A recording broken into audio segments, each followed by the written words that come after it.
Welcome back to The Craft, where we explore what we're learning about the creative process. I'm Colby, and I'm here with my friend Carter. And this is episode 3 of our 4-part series, Creative First Principles, Share. Yeah, and so to catch you up, if you haven't caught the last couple of episodes, the goal of our Creative Principles series is really to kind of break down the creative process to its fundamental first principle elements. And so we're kind of, or at least I'm thinking about it, as the kind of trellis, the things that are always going to be there, no matter how the vine of your creative project goes. So I'll hit you with a cheesy metaphor right off the bat.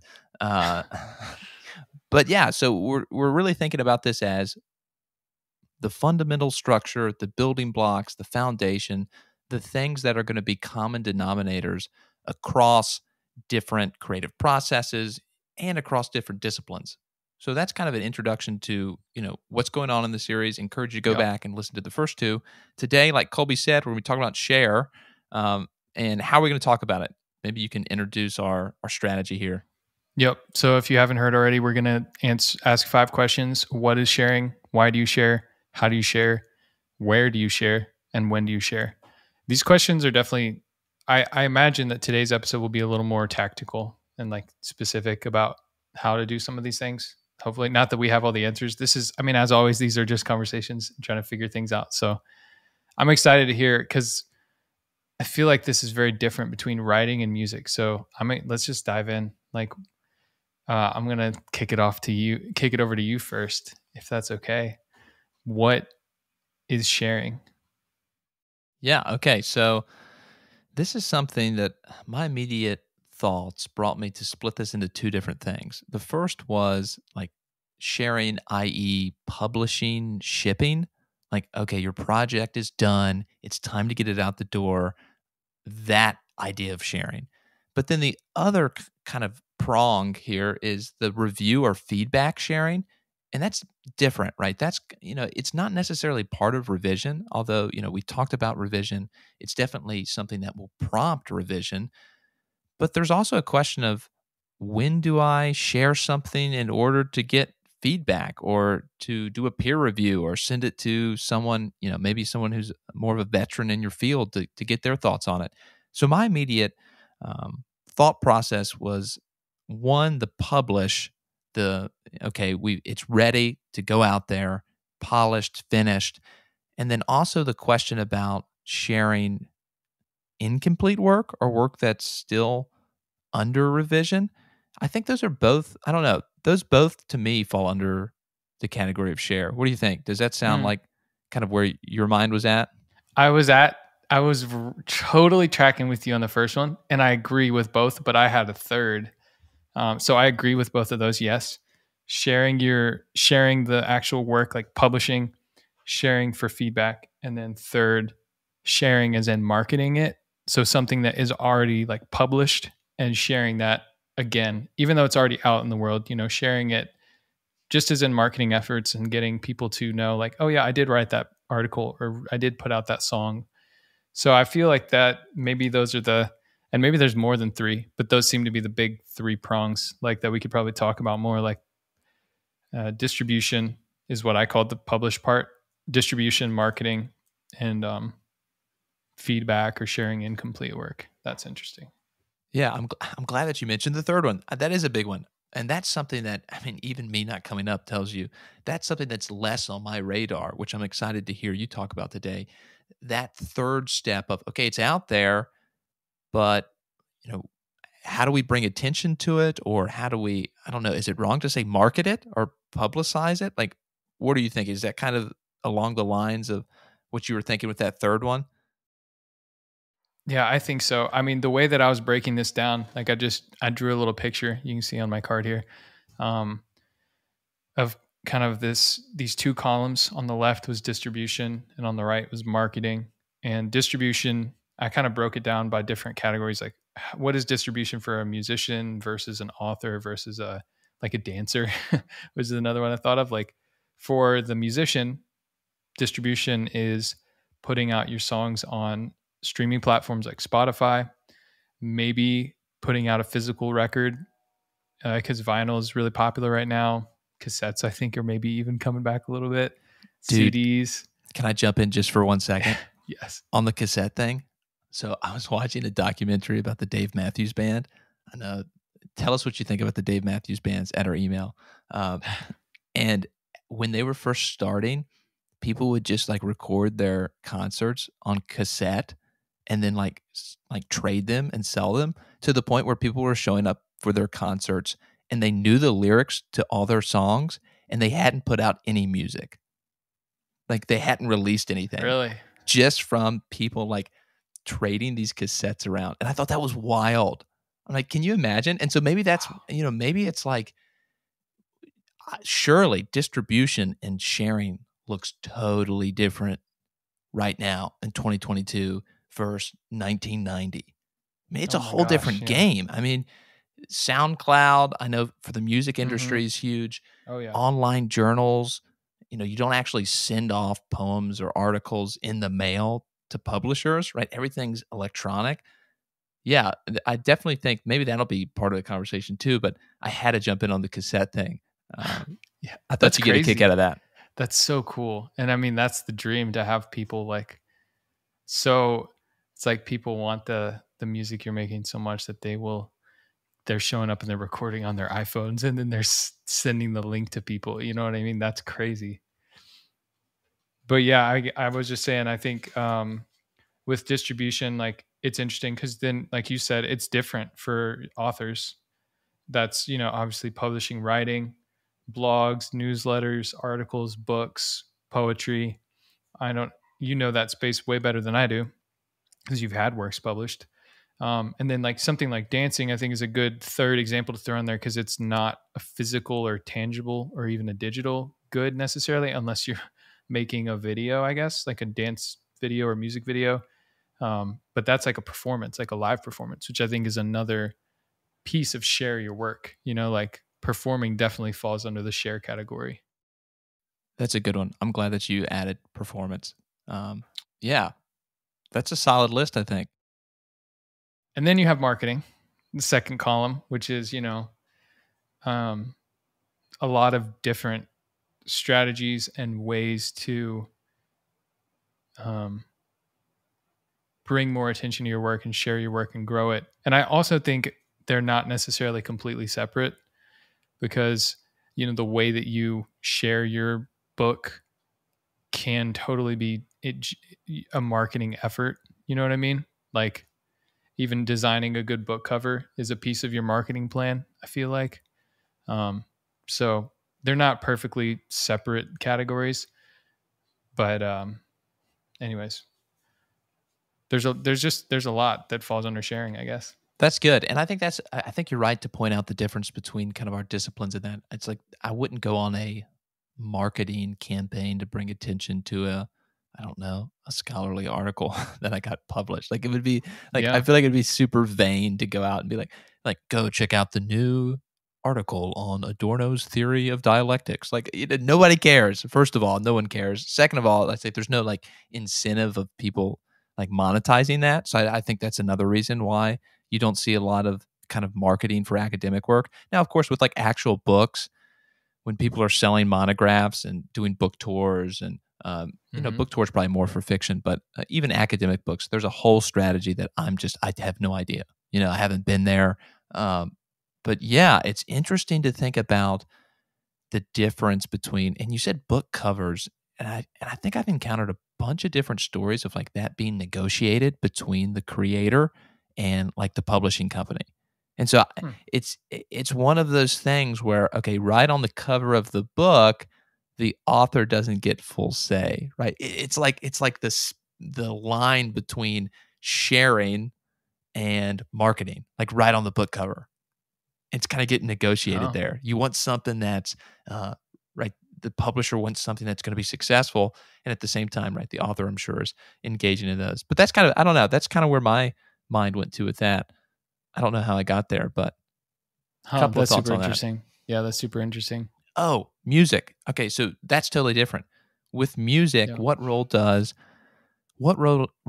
post-production, well, I guess it's even post-launch marketing play? Like what experience do you have with that?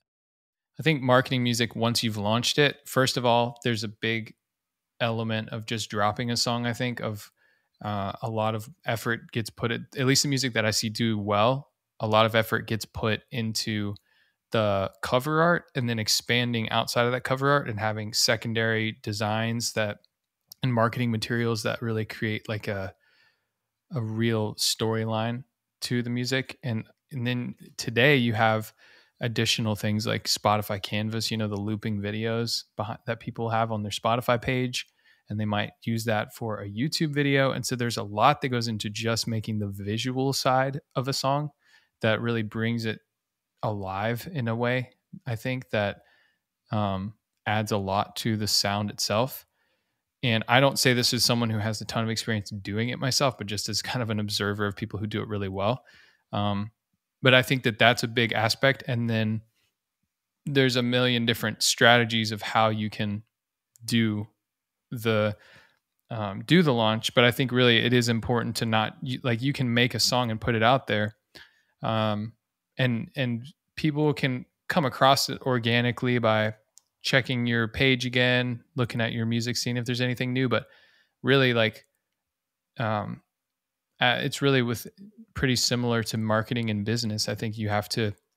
There's everyone's fighting for attention these days, and so you have to figure out how you can get in front of people again and remind them, because you need to hear sometimes you need to hear something more than once before you go take action on it and go set aside the time to listen to that song. And so I think there's, you put a song out in January and you might want to continue reminding people about that song heavily throughout that first couple weeks and month. But even beyond that, just reminding people of your catalog. And I don't know if that's a good answer. There's a lot of different things we could go into, but Yeah, I mean, that's kind of, you asked my question more concisely than I did. Just curious about, and this has been helpful. There's this whole pre-drop, I don't know what you call it, before the launch that goes into a music launch. I said launch like 5 times. But yeah. So within this, should we pivot to why, or do we have yeah. more to say on what? No, I think that I think there is more to say, but it'll be answered in these other questions. So, Okay. That might have been a really terrible pivot. It's like a really like mid-sentence hard turn. So if you're still with us, we're going to go to the question why. So why do we share? Colby, you want to start us on this? I think that I already kind of wanted to go into this in the last question in a way, because you share. I guess we need to answer this specific to the different types of sharing that there is. So I'll talk about the marketing first. Why do you need to market? I don't think it necessarily has to be, you know, I think I don't think it's always something that's vain.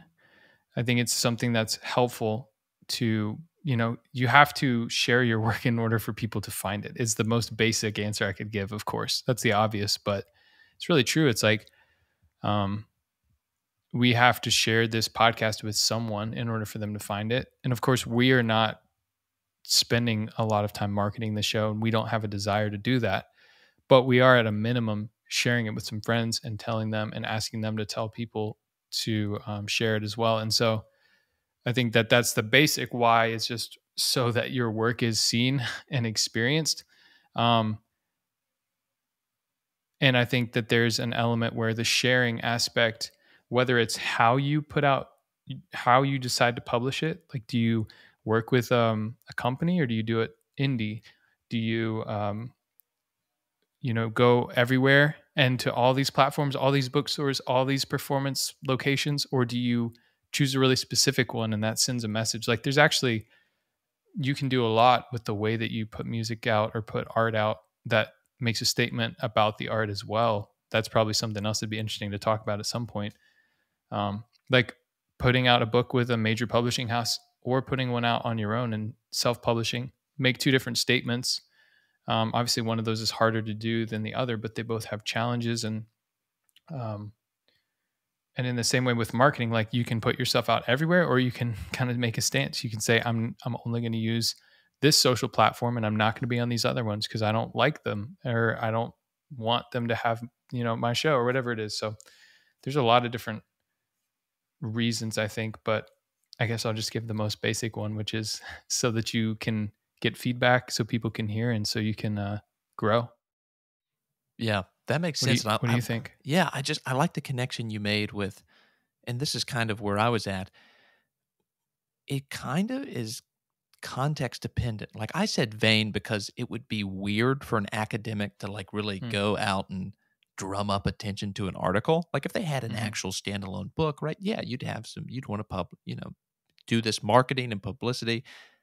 But it's like the context. Like if you're not doing that and you're trying to make music, like you're probably doing something wrong unless you like really want to go grassroots and you don't want to do any marketing and that's important to you. And so I think it's interesting what you brought up that it can be dependent on what the project is. Your marketing strategy, your sharing strategy could be dependent to you or the project or the context. I don't know. I think that's an interesting distinction there, that how you share it can be tailored to why you're sharing it, what you're sharing, when you're sharing, like all of these things. There's no just an equation, there's not just a formula. It's really dependent where you're at financially, how much can you spend on marketing? All of those things I feel like just kind of go into this question Hmm. of how you're sharing things.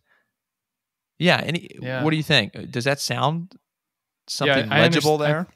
Yeah, I think I mean,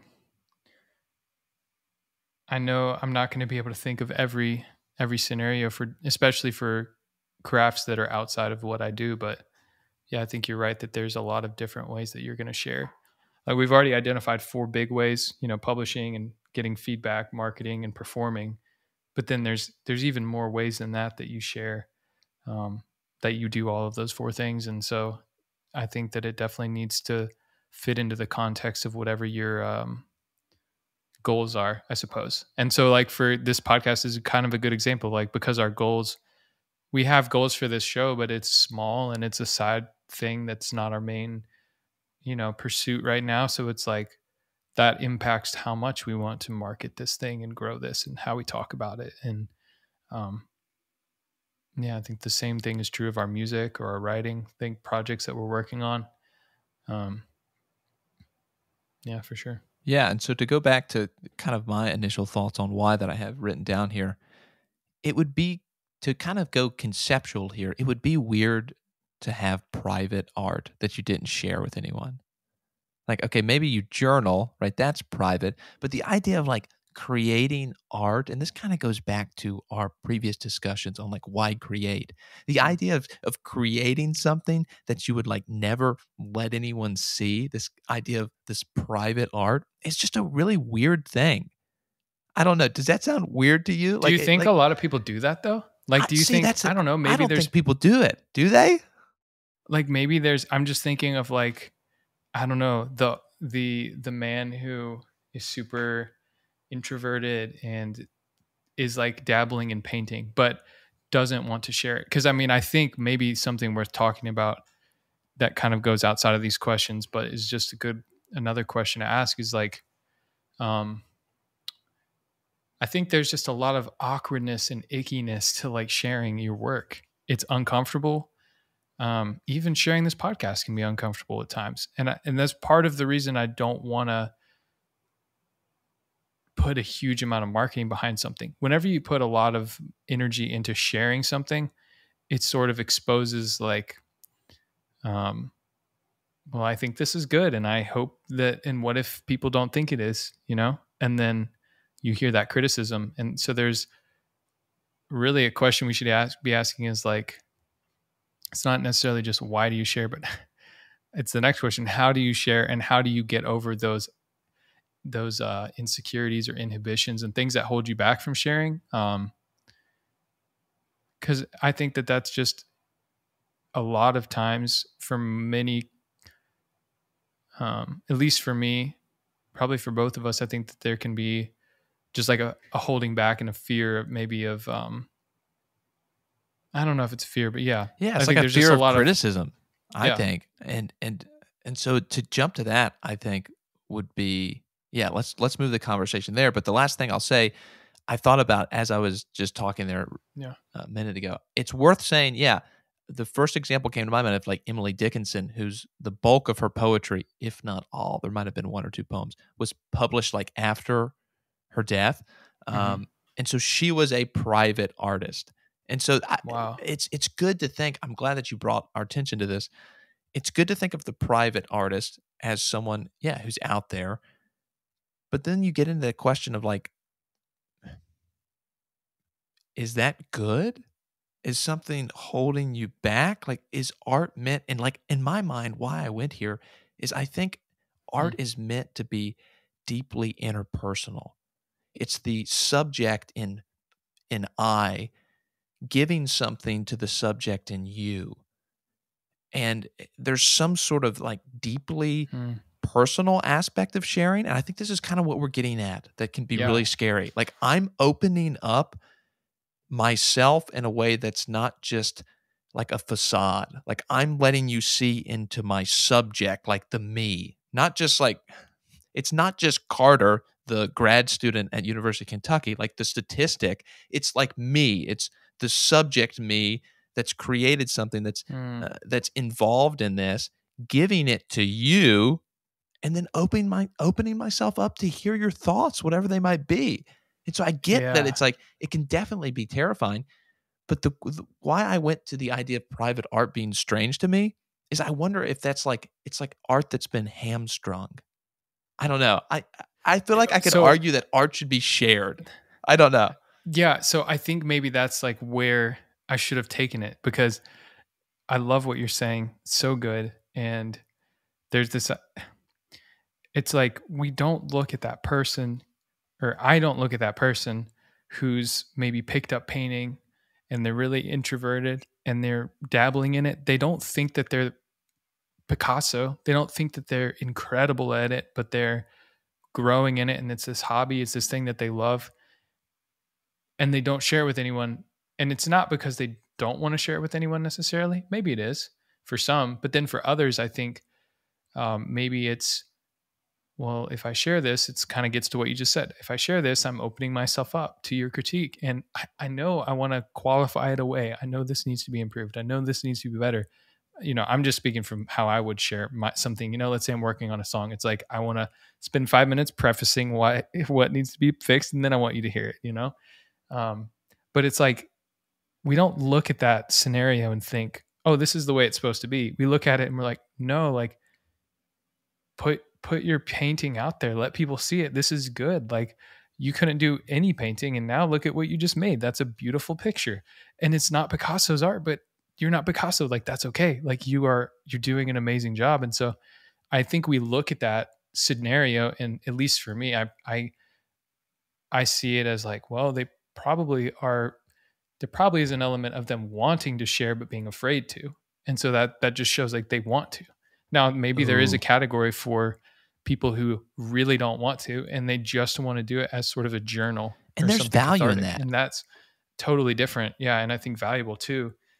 But I think that we look at those scenarios of the kind of quiet creative or the introverted creative, and we think um, that get out of your shell. At least that's kind of how the movies go. It's like you have to overcome the fear of sharing, and you have to put yourself out there.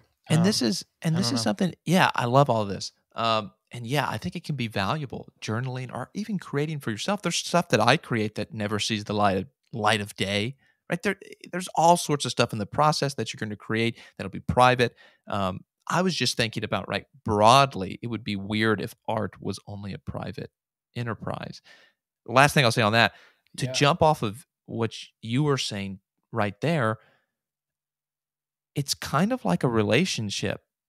Like, it's scary to be vulnerable with someone. I mean, it's the same reason that you don't want to open up to someone else and say, "Oh, there's this part of me in here that you may not I don't know what you're going to think about it. I don't know, how you're going to deal with that. Do you even know that about me? Does that change your perspective of who you think I am?" Right? All of that sort of tension It's in art because it's so deeply, to go back to our conversation, which I Mm, loved on the first episode about art being a way to interpret our lives. That was something that you were talking about, mm. Colby.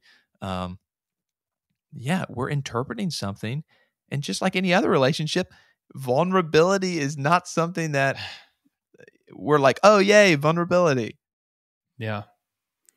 That's really well said because yeah, I think that is what it comes down to, especially when you think about um, s- a lot of art. If you're thinking for writing poetry or writing songs, which is kind of what some of the things that me and you think about is very often a personal. You write songs. Most often, songs are personal, and maybe they're not always personal, but they um, you draw from experiences and you tell stories about relationships or about struggles, and life is messy, and so you don't normally like the songs that go crazy and succeed are often the songs about heartache and pain and you know what I mean, like the and party songs and things like that too, but there's a lot of like vulnerability that you will see in the songs that do so well in different genres, across different styles. um, and so it's like on a yeah, when you're writing that, that's scary to put out and share for sure. Absolutely. And another thing I'm thinking about is it doesn't even have to be, I mean, even art that's not like confessional, let's just say confessional, like there's some sort of personal thing. Yeah. Let's say for me, Uh-huh. working on an academic paper, something like that. Okay. I'm Yeah. actually trying to draft my exam list, book list for dissertation exams. And as I've been kind of working on it, I sent it off to a professor. Hmm. And this was just kind of like a first jab at it, and it really missed the mark. Like, it really missed the mark. I sat down, there's all this sort of stuff wrong with it. It was kind of, I wrongly interpreted what I was, supposed to do in these ways. And, I'm still trying to navigate what it looks like across, different people in the department, think about it differently. And I just flopped on it. And so even if it's not a personal thing, when we create work and it just gets eviscerated in that way, it just leaves you feeling like, oh, big punch in the gut. But it's like Mm. that death of that version is necessary. Like, unless that version dies, then the next one's not going to get brought to life. And I think it's that process of the death of a draft that can be kind of painful. Even if it's not something Mm. that's like personal, like you're revealing, it's still your work, and it's still not good Yes. enough. And there's a way I think we can embrace that, which is the goal, to say yes, like, to see that and say, yeah, it could be something more. But Mm. that's a tough thing to do. Hmm. I think that I know that I can relate to that very much because I think if I could, in the spirit of vulnerability, share this, I think I am someone who tends to hear feedback through the lens of like me instead of the work. And so, and maybe that, I mean, I would assume that I'm not the only one who struggles with that. So instead of hearing, hey, this, we need to tweak these things about the song, I think I hear, therefore, you're not good enough yet. And of course, that's not what anyone ever says. And it sounds even silly to say out loud, but internally, I think those are the kind of emotions that can come out for me is feeling like, well, I have to get the song right so that I can have that value back. And it's just a wrong way of thinking about my value and my worth and the art and just like basically just taking things too personally. And so I think that's a very real thing. So like you said, even if it's something at work or something in an academic paper that is so not personal and not confessional or confessing anything from your personal life, it's like still it could you can take it in a way that feels so personal because it's like, oh bummer, like I really was trying and that really flopped. So that's hard, and I think that's just a real part of sharing that you like you said you can flip it and you can reframe it to say this is a necessary step to get to the place that I know I'm able to get to. So Yeah. And so to say something on this, We have no answers here. It's hard. It's like it's difficult, but we do Do think, you have hey, answers? I have no answers. Do you have answers? Listeners? Email us. I love giving our email plugs. Yes. But yes, although it's difficult for all these reasons, it is kind of necessary, right? It's necessary. I think it's necessary to share, whether you're kind of publishing or whether you're just giving it out for feedback. It's Hmm. part of the process. It's why we have it on our creative first principles list, is because it's centered in kind of any project, even a performance you're doing, you're gonna be sharing. It's Hmm. 99.9% of the time it's built into whatever creative endeavor that you're working on. So how do you share? This one kind of puzzled me for a minute. I was like, okay, how do I share? Well, I guess I submit things to a couple of places, but I Yeah. don't do a whole lot of sharing. I mean, is submitting things sharing? Can you, yeah, maybe we should both answer this for like our specific, crafts. What do you do? Sure. I don't do much sharing. I share when I submit things for classes. I share when I send stuff out for publication. And Um, that's mostly blogs, or I know you've got, Right now, I mean, it's mostly scholarly journals with the occasional creative piece. Is pretty much it. so what's that process like? And is it being Yeah, published online or in print? good. So the scholarly journal process is one typically of you send out a manuscript. If they decide to peer review it, it gets sent out to 3 scholars in the field. They give their judgments and comments on it with proposals for your revision. They ask you if you want to revise it. You revise it, and then you send it back. And it can take months. Like I had a buddy, it's like been a whole year or something. It's finally moving to peer review. It's a super slow process. Um, so that's kind of the process of sharing something scholarly, right? You might get a rejection. Mm. You might get asked to revise, which is typically the good sign. If they're asking you Mm. to revise, they're basically saying if you fix these things or adjust it this way, we'll publish it. For creative stuff, it's typically you just send it off and hope for hope for the best, and they either accept it or they don't accept it. And a lot of that's email submission to the online journals that I've submitted to for creative work. But Mhm. with the academic journals, there's typically, at least I only speak for the literature circle, there's typically a physical copy. Like I get the Steinbeck review, which is, you'd access this through your library's database, but they also have a physical copy that they send out. So those are the two main Cool. things that, it's slow. I don't know. Yeah. There's some like really prolific writers, but most of the time it's kind of a slow moving process. And I guess since you're more in this world, I feel like the seems like the book writing process is very slow. And I know we're not really talking about the process right now. We're talking about the sharing. But, if you're working with a publisher, just imagine that there's so many hoops with all of that. Just on like getting your book into stores and or even into Amazon or something like that. Like is that true? Yeah, well, I'm only secondhand smoking here on the in this regards of what I've heard from professors in the academic realm. Yeah, it's slow. It's slow and it involves a lot of feedback. And yeah, sharing in academia is typically slow. And I think that's one of the big differences. So, how do we share? I share most of the time in those two ways. It takes time. Sharing can, it's not instant. Yeah, I mean those are my thoughts. I'd love to hear Yeah. where'd you go when you were thinking about how do you share? Like, did you like? I wonder, did you get like nitty gritty on like how Yeah. like I definitely did. mechanical? Okay, yeah, Definitely. perfect. Um so how do you share? I guess most of what I could talk the most about would be on the marketing piece of this. And of course, I can't speak for every discipline, so I can only talk about music. But how do you share in music? Like I already covered, I think there's a lot. You'll see a lot of effort put into the actual launch of a song, which is like probably true of a lot of other things, book launches, product launches for companies. Um, movies, like any piece of art, like you'll see in the entertainment industry, I think a big push around the launch of something.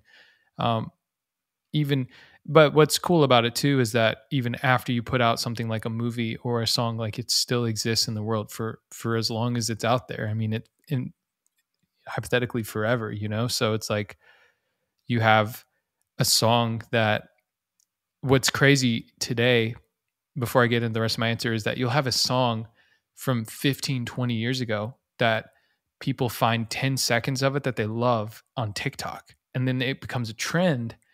And then all of a sudden, that artist had no traffic. And now their Spotify page or their Apple Music page or whatever has millions of streams on the song just because a 10-second part got catchy and someone like did a stupid dance or something, and it just We're in took the off. Wild West of sharing.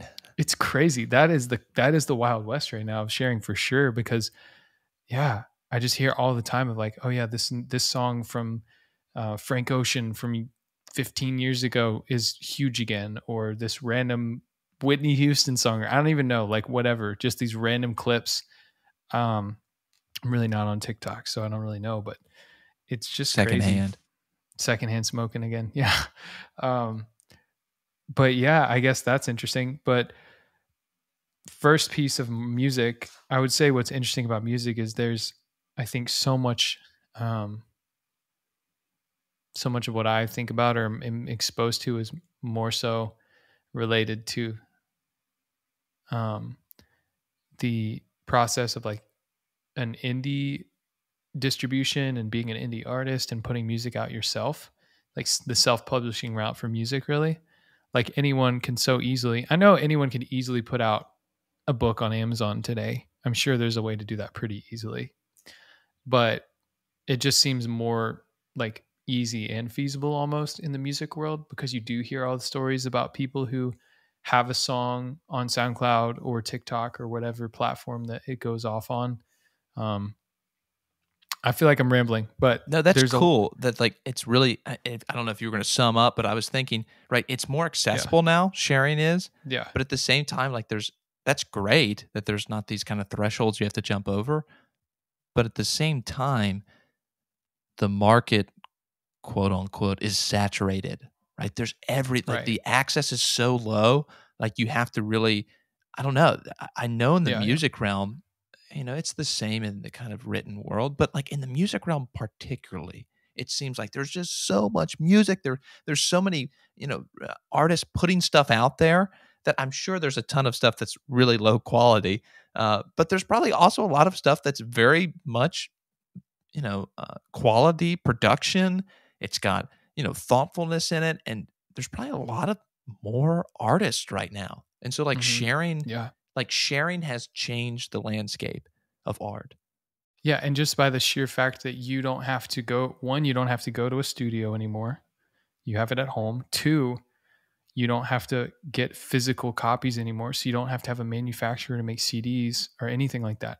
So anyone can make music on their computer and then they can distribute it through DistroKid onto Spotify, Tidal, Apple Music, YouTube, everything.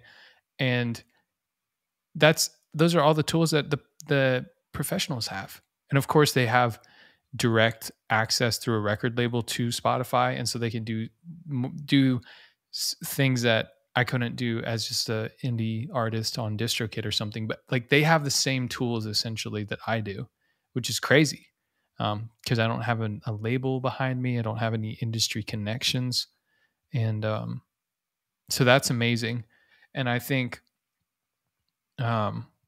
I could share, if you want, I do have some more thoughts on just different things I've been learning in marketing about really practical ways to share, if that would be helpful. I would love to hear that. Do you think that those things would tie in sort of with where? Like, yeah, I think so. I wonder if you could. So I would love to hear this. This is one of the things I got a big question mark drawn like on my notes here. I wanted to hear you talk about what are you thinking through with marketing? How's that changed? I mean, you've been in marketing for a couple of years now, right? Mm-hmm. And so, I mean, I know you're constantly reading, you're working on it. Yeah, I'm excited to hear. What are some of the strategies? Where did your mind take you when you were thinking about how do you share? Where do you share? there's this, I was talking to someone a few weeks ago, and one of the things that he said that stuck out with me was, marketing is more than content marketing. Content marketing is things like writing blog posts, making videos, making content about your topic or whatever your business is or whatever, and then using that to kind of educate people, and then telling them, hey, we also have this product, or we make this thing, you should check it out. So it's kind of like giving value away for free, and then in return, getting new eyeballs on your business and just kind of awareness, and then you turn that into customers. But that's kind of one of the biggest marketing like strategies that's popular right now. But yeah, I think it was really insightful that he said, marketing is not just content marketing. Like, that's literally only one strategy. And in the same way, like, I used to think about sharing work and marketing as kind of, well, I need to put out, I put a song out, I put it on SoundCloud before I even knew how to put music on Spotify. And it was like, okay, I need to put this on Instagram. That was kind of my marketing plan. And recently, just over the past few years, learning more and more about all of the channels that exist and all of the strategies and all the different things that go into marketing has broadened my perspective a lot to see, okay, it's way more than just putting something out on social media. And so the only thing I'll share to keep things kind of brief is the Corey Haynes, who's a marketer, is specifically in the software space. He has this thing that he's coined, kind of called the orb framework: owned, rented, and borrowed. And it's kind of these three categories of different places where you can market yourself. And so it's really helpful for me to conceptualize and get organized about how many different strategies there are out there, because there's just too many. So kind of imagine three circles, one inside of the other, kind of like a target. And you have on the inside, the bullseye of that target is owned channels. The next circle out is rented, and the furthest circle out is borrowed. And so owned channels are kind of like the money of marketing. Like, these are the things that you have full ownership and control over and can't really be taken away from you, more or less. Those are things like a list of emails or a list of phone numbers, like contact information of your audience. It could be, for this podcast, like the RSS feed we own, like the people who've subscribed here, that's kind of owned, like, more or less, because it's not, like Spotify doesn't only distribute our show.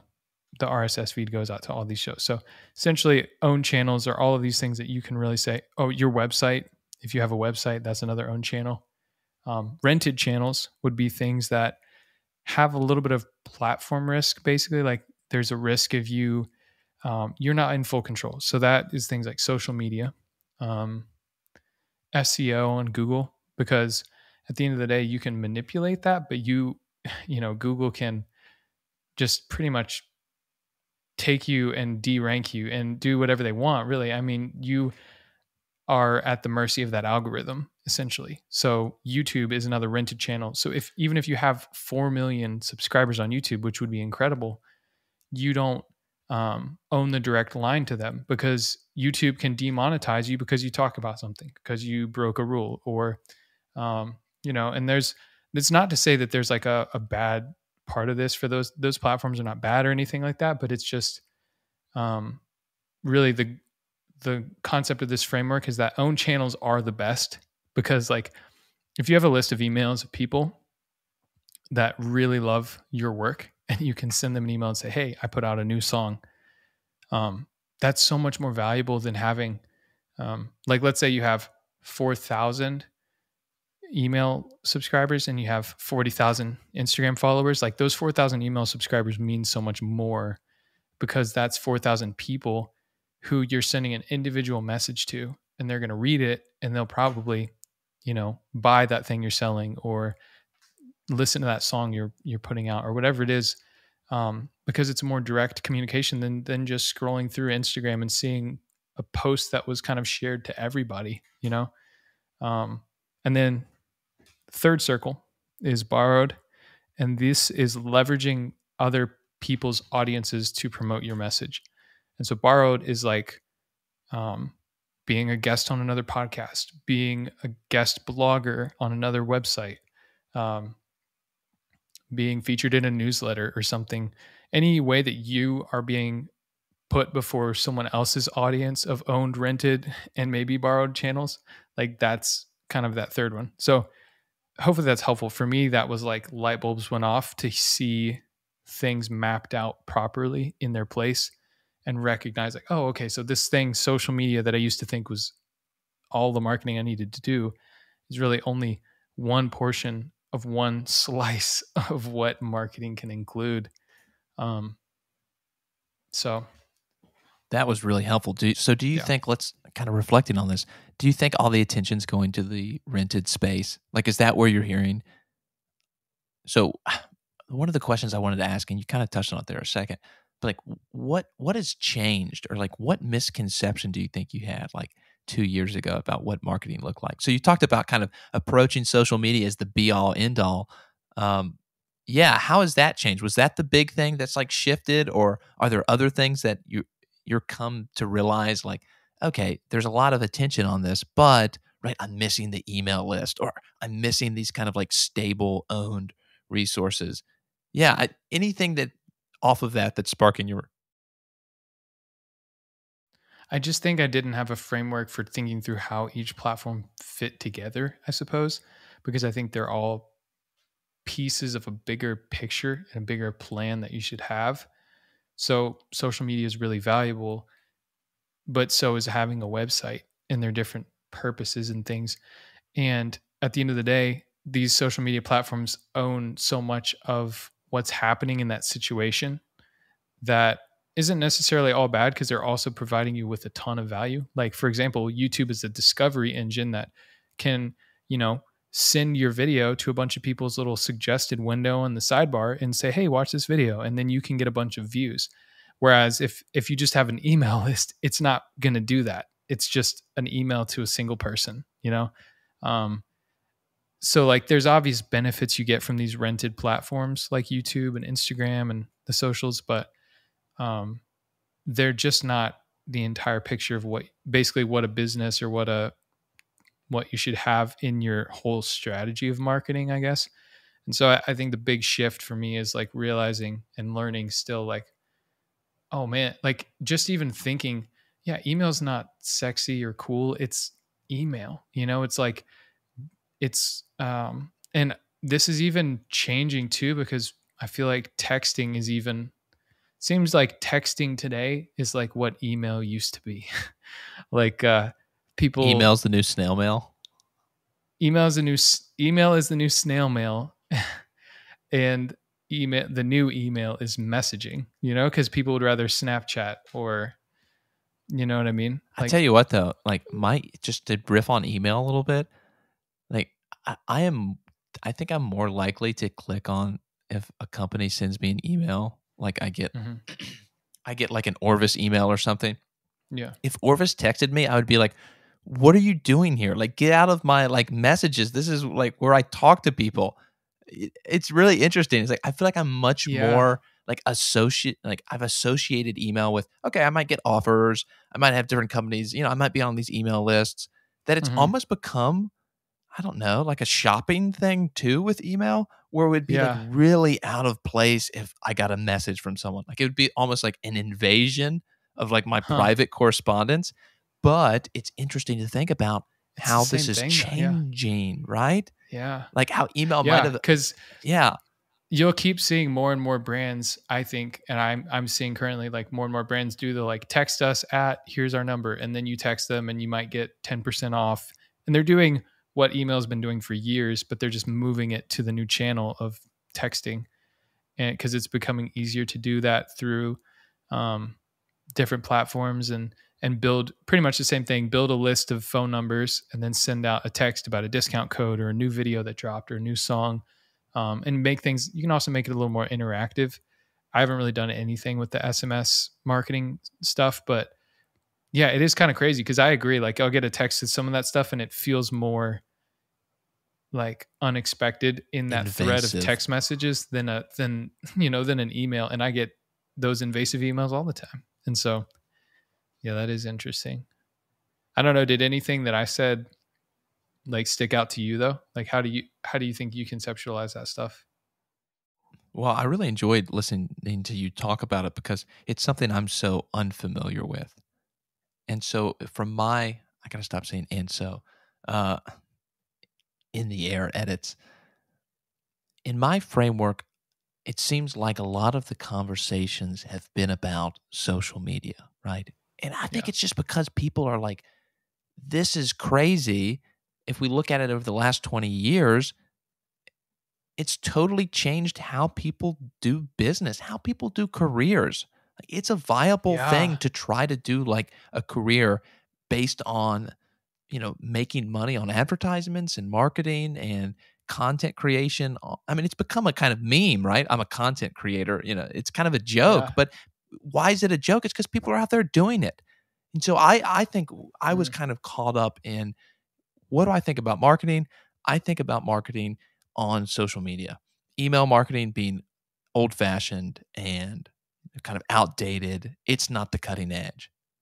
Right. But at the same time, you've kind of pointed out one of the things about newsletters that's really resounded.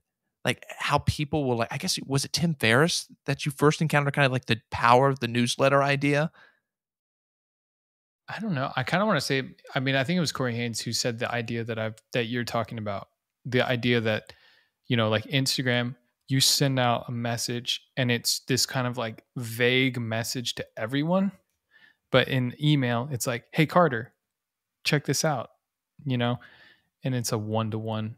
Even if you're sending one email to 5,000 people, it still gives you the feeling on the receiving end. You still feel like, oh, this was made for me, which is just different than like Instagram. Yeah. And so I've signed up for newsletters before that I enjoy. I did one just a couple of weeks ago. And it was it's a different sort of thing. Like you have a different role. Yeah, it's not just another post on a feed. It's coming to you. But also if you get for like paid subscribers, like I guess do they do that on Substack?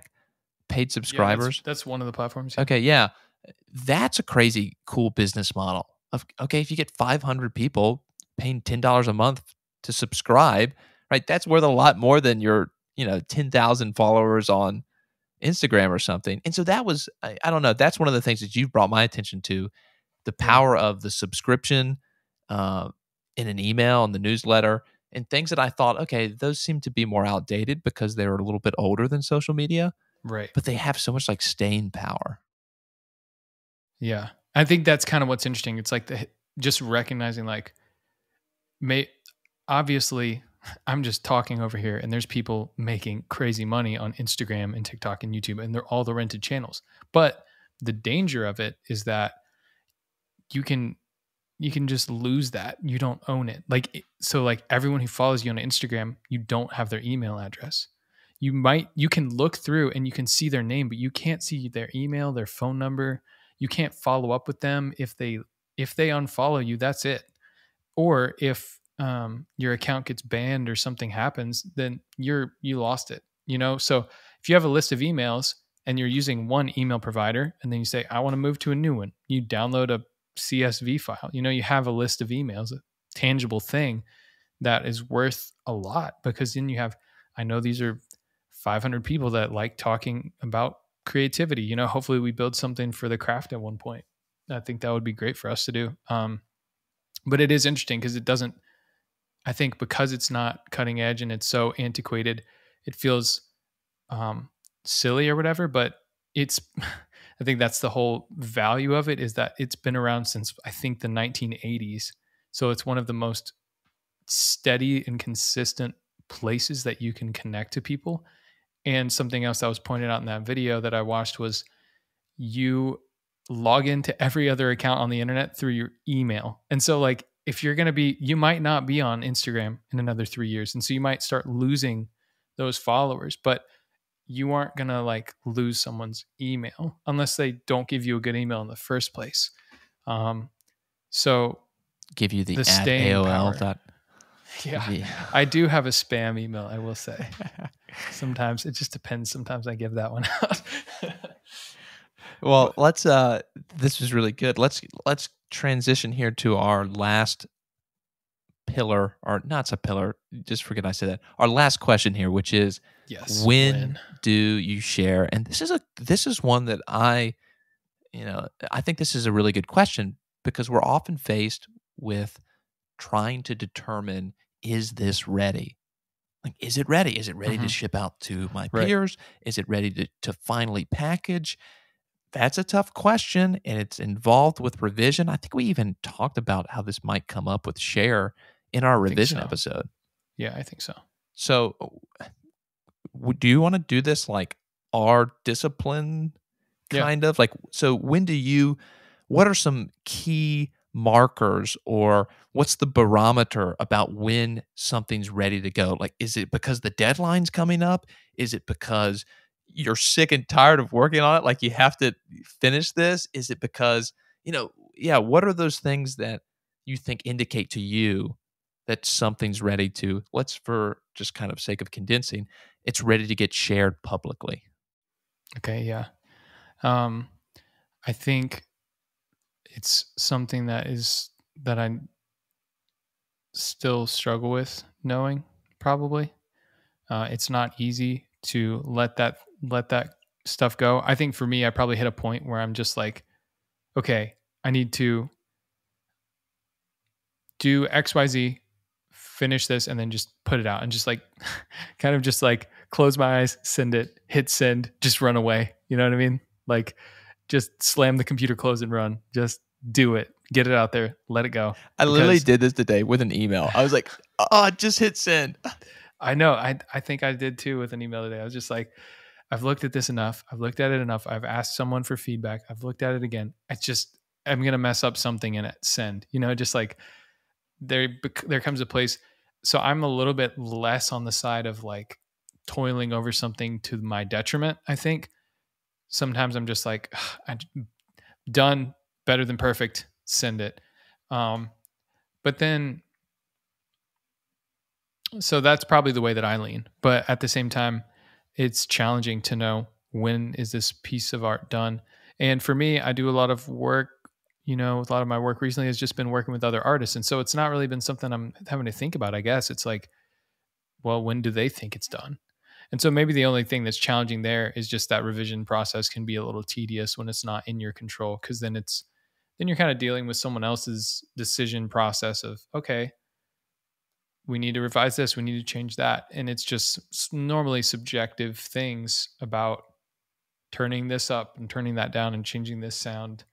And so it can be a bit of a tedious process, because really you get to a point, I think, where you're ready to just put it out there. But it's interesting because I think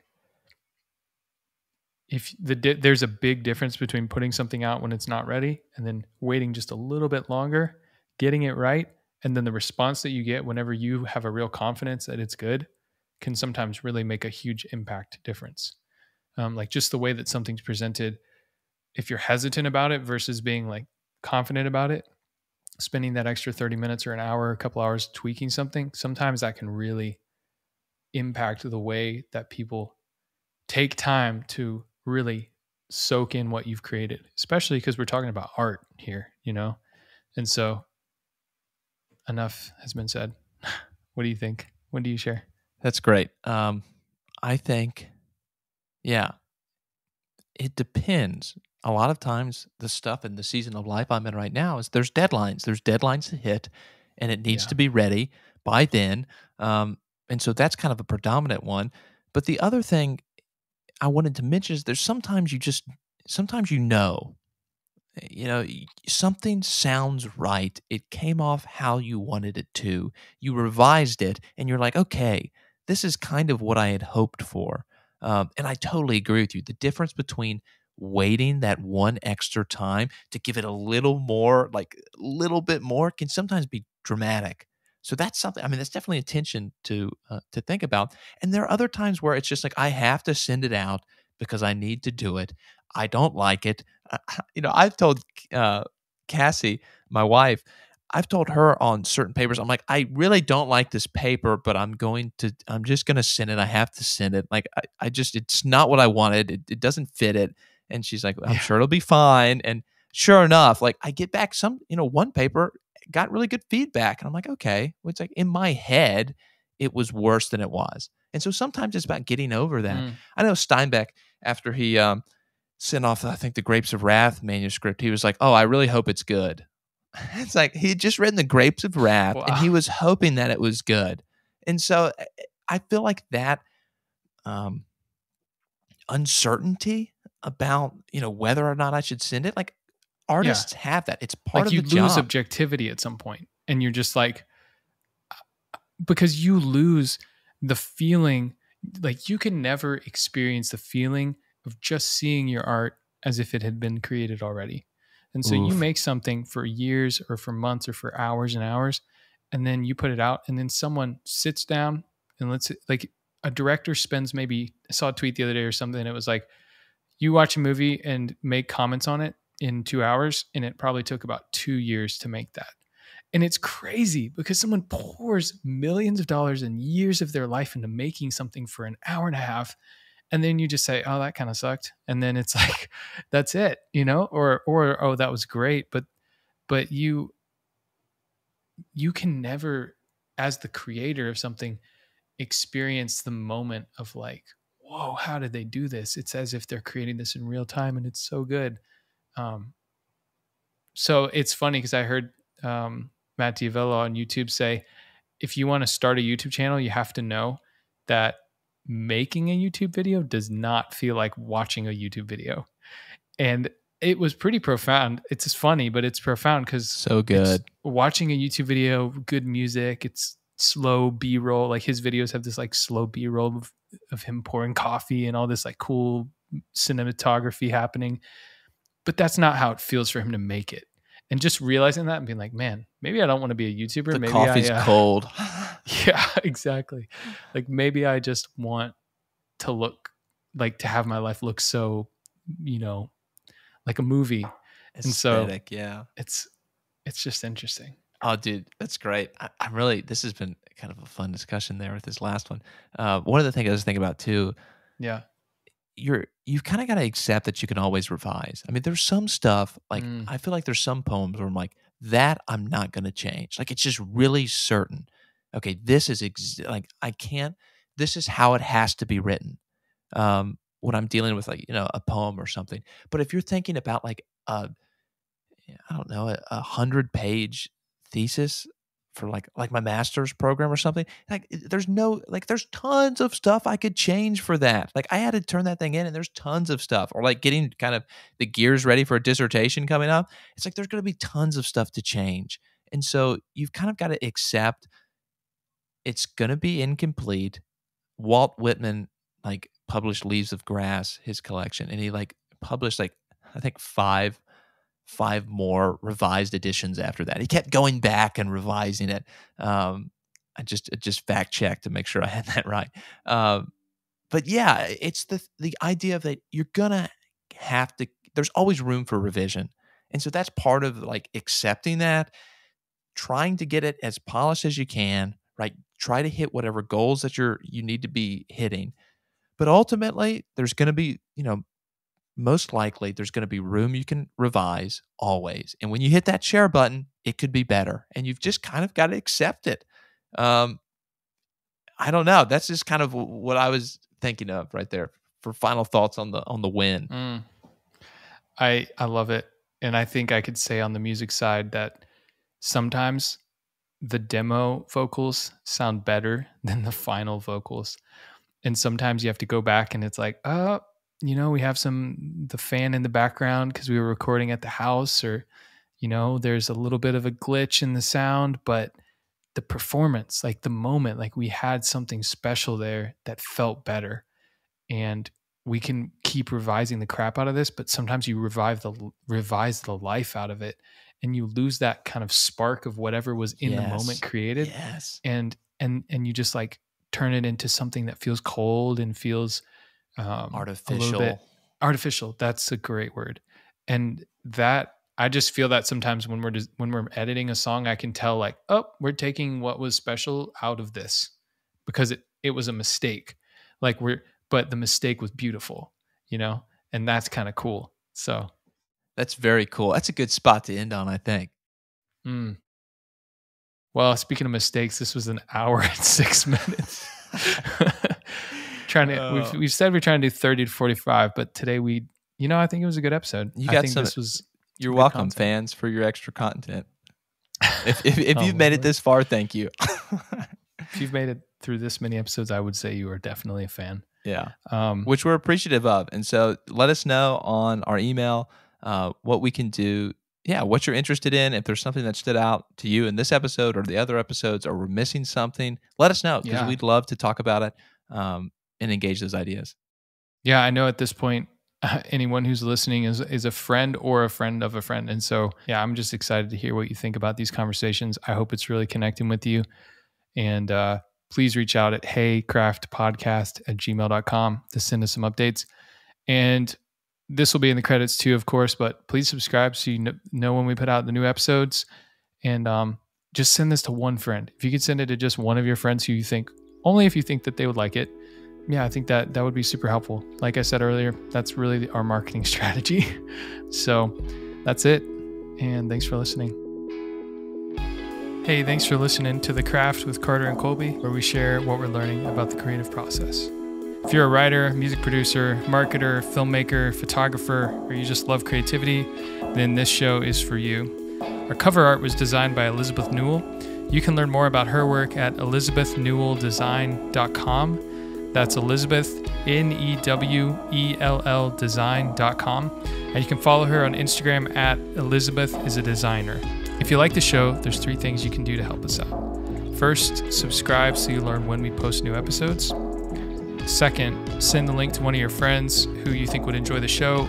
Really, word of mouth is going to be the number one way we grow the show in any way. And 3, if you have a topic you want us to cover, or feedback about how we can improve the show, or comments on what we've said, you can respond to heycraftpodcast@gmail.com, HEYCRAFT podcast@gmail.com. Thanks for listening, and we'll see you next time.